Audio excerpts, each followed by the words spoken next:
Trey, y'all already know, Trey, y'all fuck with Tommy G, right? Okay, cool. Just make sure everybody fuck with Tommy G. Inside the Deadly World of Mercenaries by Tommy G. You feel me? Let's check this shit out. Let's go. Shoot the Contact! GG's. Drop your weapon, Ryan! Drop your weapon! What the fuck? You motherfucker! Tommy, we got captured, dude. Hello, folks. I'm Tommy G, and today we're training with mercenaries. Welcome to Redwater, boys. Oh, hell no, that's too many. Whoa, why? I ain't gonna, I'm stupid. I was trying to ask, like, damn, why are they face sensitive? I thought about, like, all right, like, the fucking mercenaries. Of course, they fucking faces like sensitive and shit. Mercenaries. Redwater, I wanted a place for all of us to feel like a family. You know, a lot of veterans, when they get out, then they be out there school and shit. You know, they lose that brotherhood, and that's what I wanted. I wanted to build a brotherhood. The mercenaries be out there school and shit. On my brother grade. Hey. Damn.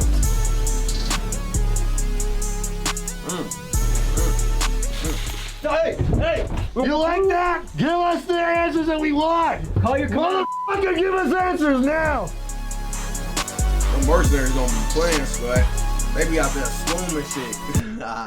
Let's talk about mercenaries. Guns for hire, soldiers of fortune, private military contractors. These are some of the terms for guys that are paramilitary operatives, and that if you need hired muscle, armed muscle, these are the guys you call. The mercenary world is a deadly one, and it's full of gray area. In the last few years, some groups that come to mind when you think of mercenaries are the United States group Blackwater, now defunct, and Russian outfits like the Wagner Group. And these guys have reached all around the globe. Some newsworthy mercenary exploits include the following. In 2007, when a Blackwater convoy was involved in a highly controversial shootout in Iraq. In 2021, when Colombian mercenaries were hired by a Miami-based security firm to assassinate Haiti's president, Juvenal Moise. And for the last few years, Wagner Group operated extensively in Libya to disrupt oil flow to European Union countries. And this is just the tip of the iceberg. Because of stories like this, it's easy to get a bad taste in your mouth when you hear about mercenaries. But some of these guys do truly brave things and risk their life for the greater good. Today, we cover mercenary group Redwater and their CEO, Joey. These guys do a lot of work with three-letter agencies protecting our border and busting sex trafficking operations. They also provide executive protection to people ranging from presidents to pop stars. This is a place that no YouTube channel has gone before, and we go in deep, spending 48 hours with these guys and take you into their life. Everything you are about to see are reenactments done with trained professionals and are for entertainment purposes only. Let's dive in. As you can imagine, these mercenaries have very dangerous jobs. Part of the danger of their job is being on the hit list of groups like cartels, gangs, and motorcycle clubs. For this reason, we have to keep their identity anonymous, and we'll be blurring their faces. Two things before we get started in this video. First of all is a thank you. From last week's video, we had a fundraiser for Dr. Scott. Over 1,100 people donated nearly $26,000. That's gonna really help her operation. Let's call her and see what she has to say to you guys. Hello. Dr. Scott, how you doing? I'm good. How are you? Oh man, I am so surprised at how good this has gone. Me too. I'm excited because we really needed it. Keep on making moves, and we're very happy we got to meet you. This is amazing. Absolutely amazing. I appreciate you. We'll be in touch, okay? Alrighty. All right. Take care. Bye-bye. It's just cool that we can come together as a community and do stuff like this for people. So that's very special. Also, guys, you should know, new Big Dogs Gotta Eat sweatshirts. They've hit their website. They look fresh as hell. Big back prints. Facts, man. And we got them in blue. Somewhere in Texas. What's up, bro? Motherfucking Texas. See you, man. How you doing, bro? What's up, bro? How you doing, man? Nice to meet you, bro. Nice to meet you. Hey, Rob. What are we getting ourselves into today? Oh, you guys have no idea, dude. You guys gonna go through some extreme shit. I hope you guys are ready. You look a bit Middle Eastern. I am Middle Eastern. Oh, that gotta be. Okay, so today we're against him, yeah? I'm on your team. What does it mean to be a mercenary? Mercenary can be to protect people, can be to save people, save kids. What are your rates if I want to like take somebody out? That nigga funny as hell. You brought your guitar to a gunfight? What do you got there? Let's see. I ain't no goddamn guitar. Holy shit. Then they got them Glocks, switches, Drakes, ARPs on my brother. I'm a dog. Hey, I'm Joey, ex-Army. I was an interpreter. My specialty is PSYOPs and human intel. I'm from Houston, Texas, but I was born in UAE. Oh, how you doing? My name is Grim. born here in the U.S. and I joined the infantry and just kept on shooting my way somewhere. But I'm here now. What's your specialty? I'm a shooter. Yeah, I kick doors down. Yeah, he a shooter, nigga. What the fuck you mean? What, nigga? Scone, nigga. He be drenching shit on my brother grade, nigga. I know it's RT Ratchet Mark. On my brother grade, he be drenching shit. Fuck you mean? What's his profession? He be nigga like me. I'm like, nigga, I be sconing shit, nigga. I'm a real grade, nigga. I dig graves, nigga. Fuck you telling me I see niggas up there with they dead ass partners like on folks' graves. Stop playing. Spooky, I'm from Florida. I was in the Army for 5 years. I was in Florida. a reconnaissance squadron. I specialize in medicine. I'm Breeze, Navy, Army, 24 years, retired. Been Iraq, Afghanistan, Jordan, Somalia, Pakistan, pretty much everywhere. In Afghanistan, I was a sniper team leader. I'm 54 years old and I'm from a little town just outside of Dallas. I'm Ghost, I'm from Texas. I specialize in human recovery and executive protection. I served in the Army as well. I was going on Maverick. I spent about 8 years in the Army, infantry, air defense, licensed paramedic, did counter IED ops in Afghanistan, and just about everything in Iraq.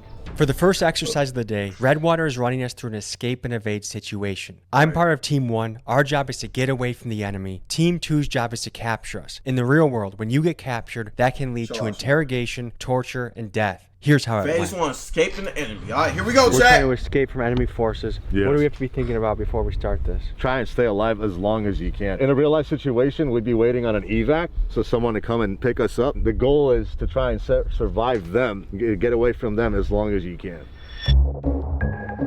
Let's go, boys. Oh shit.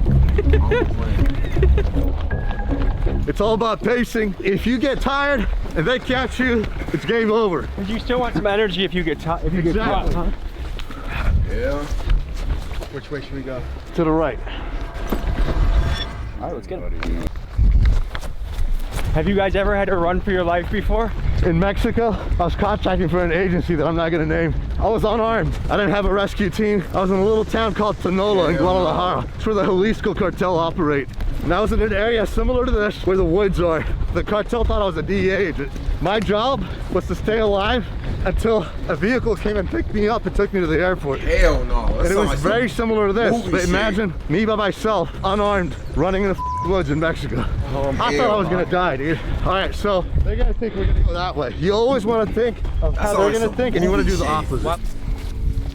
There's broken vegetation. Somebody walked over that. Right running for your life. Considering the area, we're coming in this way. We just need to be cognizant. They could be on the edge of that field trying to flank. Like, I'll be a good ass mercenary. This reminds me of Afghanistan. It was very hilly like this. That's why it was so hard for us to survive Afghanistan, because the Taliban always had an advantage point on the American soldiers. We'd be in valleys and they'd be up top. They would just snipe us. You have your weapon ready to order, because as soon as they see you, you start firing. You want to pick it up? Yeah, we can pick it up a little. No, it's crazy. These niggas will beat the fuck out of me. Multiple boot prints. You want to go that way and around? I'll go this way and around? Yeah. All right, so right here, this looks fresh, right? Mm-hmm. It just rained, and this is all smudged and up. Surrender is almost certain death or torture, right? Exactly. So it's better to die fighting than to give up. A lot of people end up dead because they don't fight, they give in. Boogie.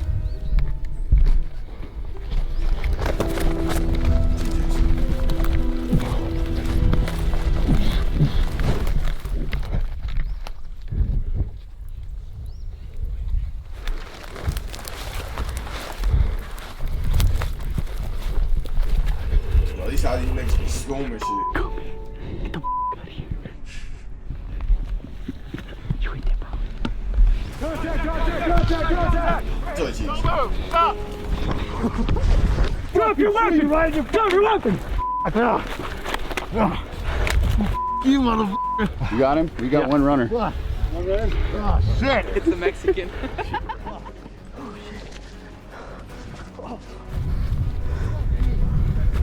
Man, I'll be able to get away from these niggas. I'll be hee hee. I'll just be juking the fuck out of niggas. I'll be hee hee hee.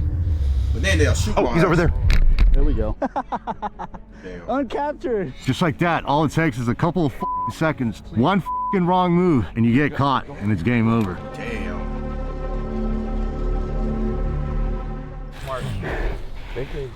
So what's going through your head as we're getting captured right now? So right now, in a real life scenario, if you got captured by an enemy, you probably would have already pissed your pants, probably shit your pants as well, because all you're thinking is you're about to get tortured for hours. Yeah, possibly. they about to pull your nails all out of your fucking fingers. They about to probably cut part of your ears off.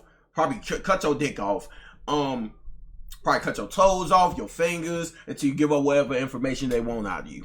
Days with no one to come and Yeah, see. they gonna starve your ass. They gonna torture your ass. Probably beat you. You feel me? With nobody come. Yeah, that shit. You and you're gonna end up probably dead. What's the most common types of torture that's out there right now? Hanging from your arms to a pipe, waterboarding, of course, electrocution. How long you hang from a pipe for? 5 minutes. Sometimes it can go hours, but you start losing circulation in your arms, and it's very, very painful. I've been hung before by my wrist, and it's extremely f***ing painful, dude. Tommy, we got captured, dude. So when you hear talk about torture, you might be wondering what laws and rules govern the behavior of mercenaries. Under international law, torture is undoubtedly illegal, but picture this scenario. You are a mercenary that just busted a man running a sex trafficking operation. This trafficker knows where dozens of kids are being kept, but he refuses to tell you. If torturing this man saves the lives of dozens of kids, is it then ethical? By international law, mercenaries, if captured... Yes, it is. If you not giving me what I'm telling you, boy, first of all, you already a sex trafficker, so I don't give a fuck about you. Yeah, I'm torturing your ass. I'm gonna make this the worst experience of your whole fucking life. Don't let me be no mercenary shit. are not recognized as prisoners of war. What that means is the Geneva Convention that mandates that a prisoner of war is to be treated humanely, allowed to communicate with relatives, and given adequate food and shelter. These measures do not apply to a mercenary. If caught, they are at the mercy of the people who catch them, which means if they fail their mission, they're in no man's land, which makes this a very, very dangerous job. And the more I dug, the more I found a common trend. Governments often hire mercenaries to do the dirty work they find too risky. That way, if the mission fails or something goes wrong, the government that hired the mercenary group can deny responsibility of any wrongdoing. Just recently, this has happened countless times in Ukraine. The Wagner group has ran risky and deadly operations, and the Russian government is able to say they had nothing to do with it. In this interrogation training exercise, we simulate what would happen if we got captured. I'm sorry. Hey guys, this normally works in like the hood. I don't know if it'll work with you guys, but on phone now, boy. Just hey, boy, you go. Is it possible to bribe your way out of these situations? You think? Well, depending on the country that yeah, you're in. depending on the country you're in. Let's say you're in the jungles like of South America. Yeah, money talks. Haiti, South America, Africa. Like everyone here in America looks at bribery as such an evil thing, when really in third world countries, it's a way of life. That's first 24 hours, I would say, of being captured determines a lot. Keep your mouth shut and walk. The cavalry's coming. Stop talking, keep walking. Don't give a shit. Stop talking. We would have previous codes before we got captured, right? Sky is blue probably means, hey, in 5 minutes. Yeah, I was just about to ask some shit like that, like, nigga like me, I'm talking in code. Like, hey, if anything happens, if one of us get captured or we all get captured, we have to make up some code words so we can know what the weather is like. My ankle's black. Like, I don't fucking know, right? The sky's blue. Fucking venom. I don't know, just some random ass just cold words so we can know, like, okay, you can know what each one means. Let's run for it. When you're interrogating people, what are you looking for? Body language. Yes, behavior cues, inflections, changes in the voice, eye movement, twitching. When you're talking to someone, if they're looking up and to the left constantly and taking a second before they answer, they're accessing the creative portions of their brain, which means they're making it up. All right, so here's the scenario. Me and Arab are the prisoners, and these are the interrogators. What the is that? It's called a F-26. I call it my shock baby. When people don't want to give me answers, you hold it to specific body parts. They don't want to give answers. Like me, I hold that shit to your balls, nigga. Oh my god, that shit like that shit. Oh my god. Fucking hitting him with this little bad boy, man, and you'll get answers pretty quickly. Get in the f***ing shack. You and YouTube. Tell me the f***ing truth. Sit down, listen up. It's all good. It's all good. It's all. Hey. You gotta start giving us answers. Yo, we're gonna start torturing you guys. Don't say shit. In about 5 minutes, I'm gonna start pulling fingers off and drowning you. You start telling us who you work for. We're gonna start torturing you guys. Shit like that. Now! Well, we work for ourselves, bro. We work. I'm not work with you. Give me some answers now. We're YouTube journalists. What do you want from us? What do you want to know? Listen, motherfucker. You want to get I don't. Give me some answers. Who do you work for? I work for YouTube. I swear on my life. With all that water in you. Please do not tase me in the shoulder. Tell me now. I swear I'm telling you the truth. Hey, listen, we're journalists. You gonna give us answers or what? No, I gave you the answers. I already Give us answers, motherfucker. I already told you what we know. Call your commander. Motherfucker, give us answers now. In about 5 seconds, your lungs are gonna start collapsing. They're gonna fill with water, and you're gonna start losing your brain. Better talk to us. Hey. Put it on, Maverick. Give us the answers, motherfucker. You like that? Give us the answers that we want. Give us the answers that we want, motherfucker. Tell us what we want. We're journalists. I'm sorry, but I'm a spy. Take him out, Maverick. Put 2 in his head. Hey, Don't say anything.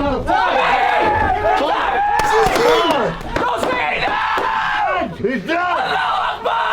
You're next. Tommy, you are dying for the cause. You're gonna be next, motherfucker. And cut. That was not even 1% of what a real scenario would be like, right? No, it would be way more intense. We actually took it very easy on you guys. Me and Yeah, Maverick. I know that ain't shit. That's just a little role play. I know that shit be way more than they would have been start cutting y'all niggas' hands off, probably cut your dick off, fucking cut your eyelids. Yo, this shit, yo. Are professionals when it comes to this kind of thing, and we knew your limits. So, but in a real life situation, it would be way intense, way more crazier. They would definitely give up answers. How fast do people usually break? And in real life, it's actually way different. It depends on the person. The whole goal is, as soon as they enter, they see all the tools and they start giving answers. You want to do as least as possible to them and get the answers. And do they get after you? It all depends. So, Arab, I know we barely got a taste of what this is really like, but what was your review of getting waterboarded? Honestly, that shit sucks. In a real life scenario, you would use a gallon at least or a bucket. You'd use a thicker material than a t-shirt than a t-shirt, yeah. So like the a thick water towel. retains more. Now we're gonna hit the range, shoot some guns, and learn some Right, because tactics. if it's not thick, I'm assuming the water's gonna go, so you just gonna be swallowing it. It's like, you know what I mean? I'm just be swallowing the water like, oh. Let's go, baby. Oh, photo. Hold on. Hey, yo.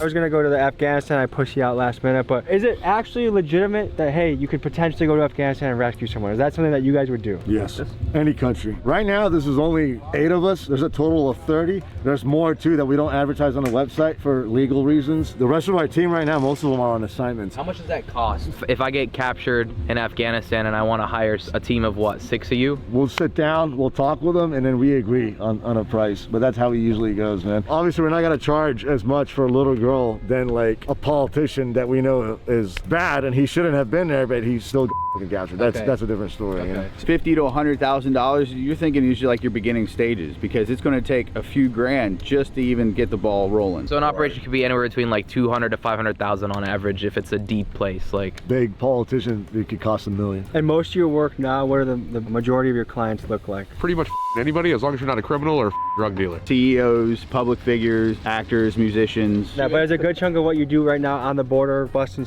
traffickers? I can't comment on that, but I can say publicly I have worked on a contract, was on the Tijuana border. It was affiliated with a 3-letter agency and we saved 1,500 kids. This was about 2 summers ago. W. What the hell is this? The T1000. I am a dealer for Richmond Tactical, and I'm also a Federal Firearms dealer, Brazos River Firearms. This is one of our personal models. You're not gonna see another one like this anywhere. This almost looks like a rapper or cartel type shit. How about badass cowboy shit? Badass cowboy shit? Wow. Phone.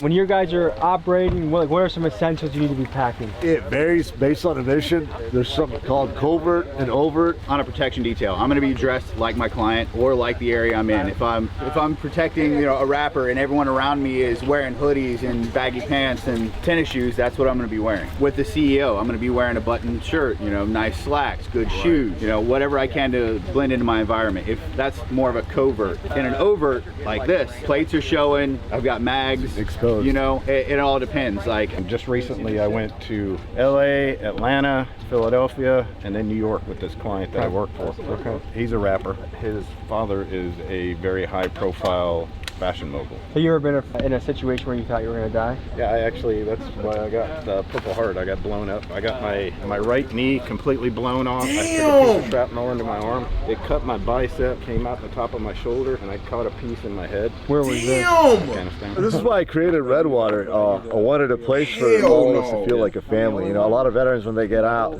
cops when they retire, you know, they lose that brotherhood, and that's what I wanted. I wanted to build a brotherhood. Do you think Mercenaries has a good or bad rap? Movies make Mercenaries look bad, I think, in my opinion, because they make it look all about.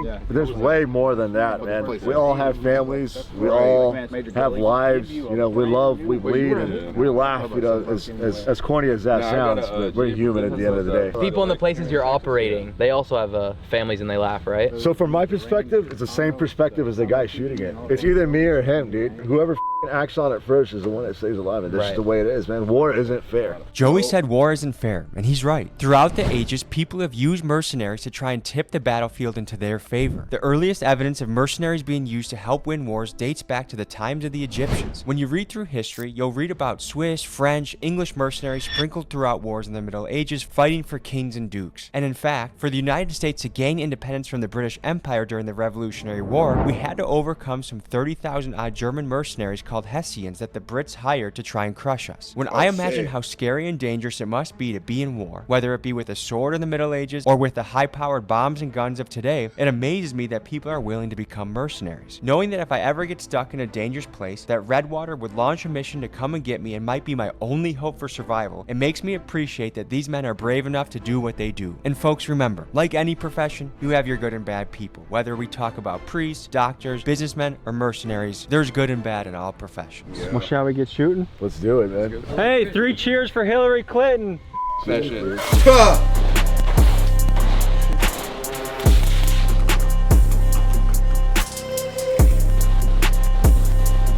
That's how we do it in Texas, baby.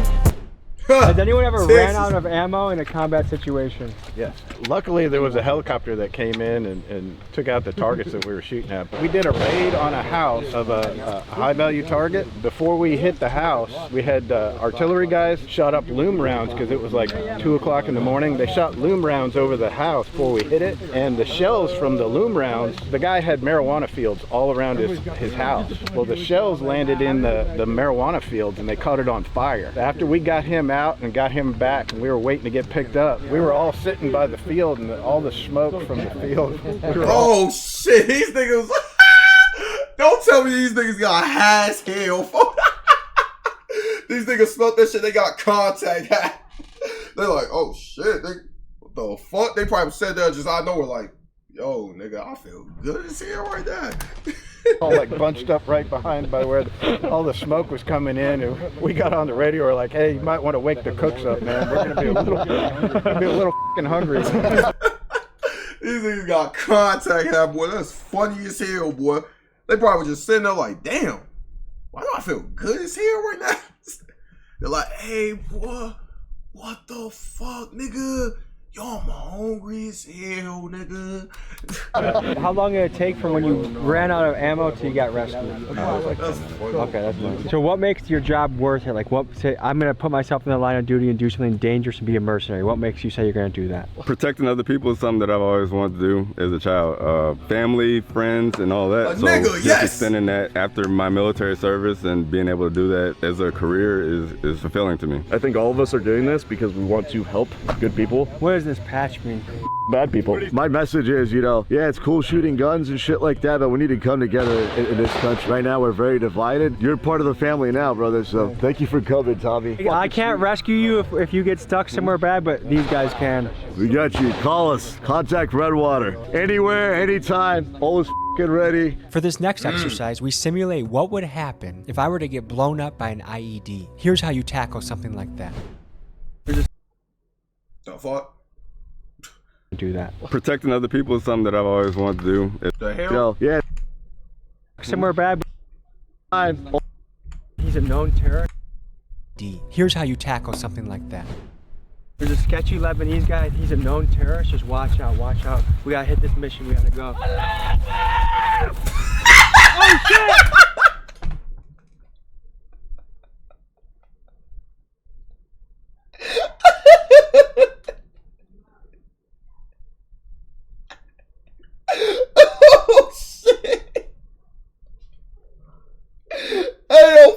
fucked up. Yo, dog. I don't.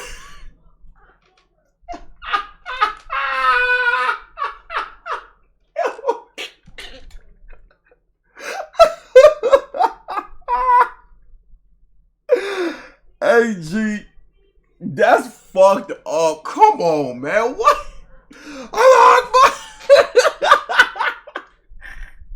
Yo, and I'm just thinking about the fucking old ass Allah Akbar videos I used to. Oh my god, that's.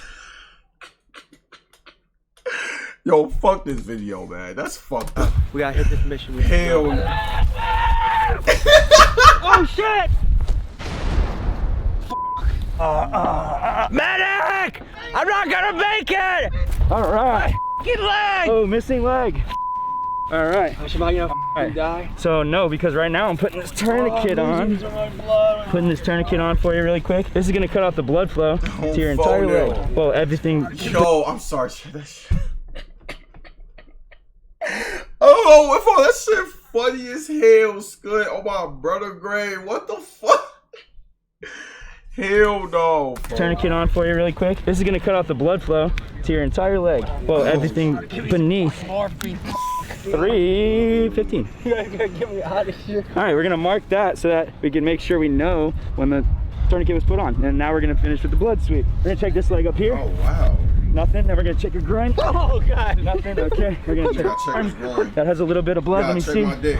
All right. I'm ticklish. So a chest seal is anything that's non-porous. You can use this glove as a chest seal right here. So I'm just gonna slap that over the wound, right? And that's gonna create that pressure inside his chest. That's when the chest goes like this, that means it's paradoxical movement and there's penetration to the chest wall. So you gotta put something on top to keep the pressure the same. So now I'm gonna go into circulation. So what I'm gonna do is I'm gonna check his pulse, make sure he has a pulse. All right, and depending on what type of pulse it is, if it's, you know, strong, if it's weak, thready, if it's fast, it's gonna determine what type of treatments I can give him. Now we're gonna roll into our circulation, but I'm gonna hit the IV, get venual access, and then I'm gonna go into my next secondary assessment, which would be I'd push pain management. Here you go, baby. Put it in his hand, I'm gonna tape it to his hand. If I had someone else, I would have them stand behind or I'd sit him up against some type of object. I could even pick him up like this. You can go dead weight. I can still treat him with whatever I need to do. I can still have access to all this, right? What I'm gonna do is I'm gonna pull him backwards a little bit and it's gonna rock and that's gonna lock his knees out and that's gonna allow me to stand him up. So watch this, ready? From here, I can transition into any type of hold. I can pick him up, I can move him around. In a real life scenario, that would take so much more time and there would be so much more in depth. Like I would actually have to, you know, like put a chest seal on him and, you know, monitor to see if I have to burp it every couple minutes. The tourniquet kind of hurts at first. Yeah, it does, dude. Yeah, because that shit cut off your circulation. I didn't mean for you to have to go through the pain. I meant to just. Thank you. A real trauma lane, it's way more in depth. It's obviously going to take a lot longer than like 5 minutes. There's obviously a lot more that goes into it. How did the tourniquet feel?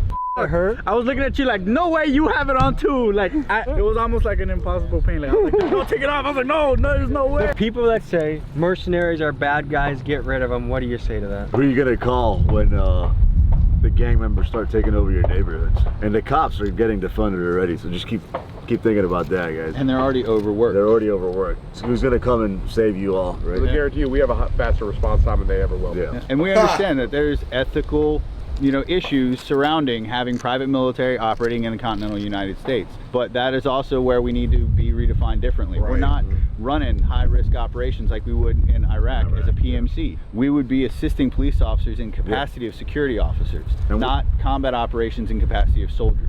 We love doing what we did with you guys today, training people. So if civilians out there want to come train with Redwater, reach out to our website. We'd love to teach a class and travel, you know, throw a class and teach you guys. For the last phase of training, we're going to go out into the town and get a look into what it's like if you're a celebrity or a rock star with executive protection. So let's hit the streets.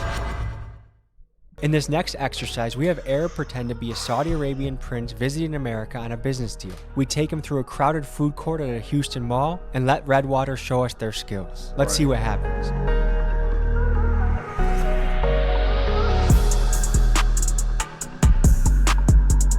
Hey. Today we're going to be protecting our Lebanese Prince client. We're going to show you our protocol when escorting celebrities, CEOs, clients, whenever they come into town, what our protocol is from A to Z. How many men do we have on this case? 3 with me and then 3 that we cannot see. That are blending in. Yes, exactly. And that's the way we usually do it. Because we always want cover if something happens.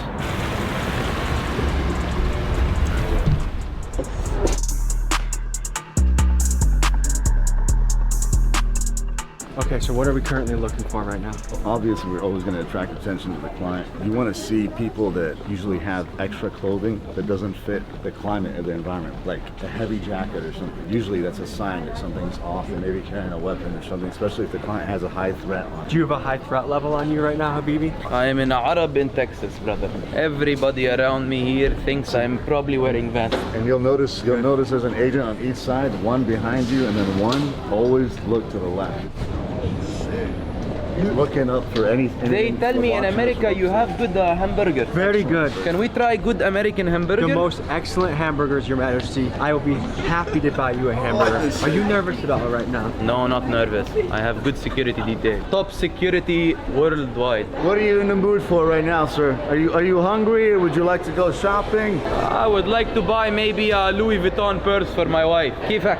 حبيبي القلب من وين انت؟ Do we have agents on the top? Remember I said there's 3 that are undercover? Because we need guys that have the eagle eye, right? Don't commit haram. Close your eyes. Brother. Close your eyes. No, but my wife wears this under her hijab. Does she really? Oh, don't you dare think of my wife like that. Hey, get this guy out of here. We can't have him over here, sir. Hey. Come on, sir. We got you. And that's exactly how it would happen. Usually with clients, ones that you'd give them 1 or 2 warnings, they don't go away. You'd have the second agent behind, grab them and take them away. Prince, sorry for my behavior. I apologize. In food court areas, for some reason, people get attacked a lot because you never know who's sitting down and eating. Are you mostly looking for men or women too? Everything. Usually rival countries will send women. What would you like to eat, sir? I want hamburger, American hamburger. Does Chick-fil-A do it for you, Prince? What is Chick-fil-A? This restaurant is good? Very good. What's your name? My name is Abdullah Muhammad Al-Salis. Nice to meet you. What's his name? No, in my country we shake. Shake. She doesn't want to give up her drink. Tough shake in my country. Give him a good shake. Abdullah Muhammad Al-Salis. What's your name? Kelsey, it's nice to meeting you. What are you doing over here? Me, I'm visiting America first time. I'm exploring the culture. They tell me this is #1 chicken in America. I believe that. It's true? We need to get you out of here safely. Let's go. Kelsey, nice to meet you, Kelsey. First time I am trying the chicken sandwich. They tell me #1 in America is Chick-fil-A. #1 is good. Do you like spicy, not spicy, regular? I will try whatever you think is best, but no biggles. American drink? It's Arnold Palmer. It's a mix of the lemonade and the tea. Arnold Palmer? I'm not a bomber. Nah, Arnold Palmer. Ah, this is the name of him. Yes. Jason, my brother. Yes, sir. Oh, I love America. Everybody in America is like this. Right now we try American bomber.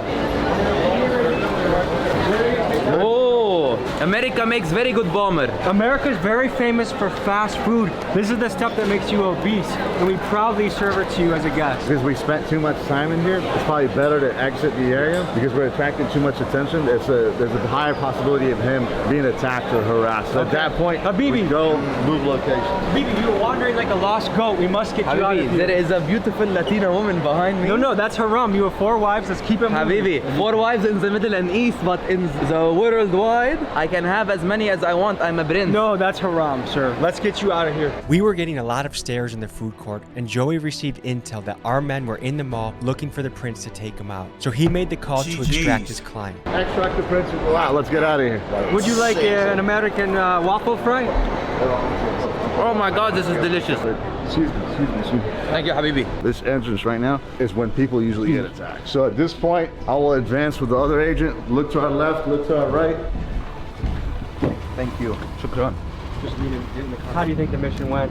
Good. I did not notice the 3 other guys in the mall at all that were shadowing us. Did you? I'm not looking for anything. I have my security detail. They do the work. Me, I have make friend with Jason and he give me bomber. We are trying here an American chicken burger. I don't know why they call sandwich, but we will see how it tastes. Oh wow. Juicy? Every food in America is like this. There is so much oil. I think it went great. Got him out securely and safely and efficiently. So it was a success. It was a pleasure doing your business. It was a pleasure, brother. Redwater will always be here for you, We sir. shall work again. Anytime you want. We'll take it from here, okay? Hey, Thank you so much. Thank you, Tommy. Appreciate it, brother. I'll give you that. Good Yes, shit. thank you. We'll see you guys. I don't really think we needed those guys. I mean, did that really help? I mean... Oh shit! What? No, no! Oh shit! Oh shit! Not my boy! Damn, they got my boy. They bogus as hell.